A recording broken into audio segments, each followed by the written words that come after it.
আমাদের আসন্ন দুর্গাপুজো উপলক্ষে সকলকে জানাই আমি আমার আন্তরিক প্রীতি শুভেচ্ছা এবং অনেক ভালোবাসা। আমার এক দাদা কলকাতায় থাকেন, আমার কাছে গল্প শুনেছিল এই এনজিওর কথা, তাই খুব উৎসাহিত হয়ে আমায় বলেছে যে আমিও কিছু ডোনেট করতে চাই। সেই উদ্দেশ্যেই আজকে এই টাকা তুলে দেওয়া হলো।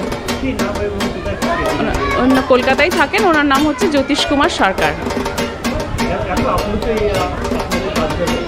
হ্যাঁ, আমার কথা শুনেই ওনার ইচ্ছা হলো আর কি। অনেকদিন ধরেই উনি খুঁজছিলেন একটা কোথাও দেবেন, তো বললো আমি ডোনেট করতে চাই।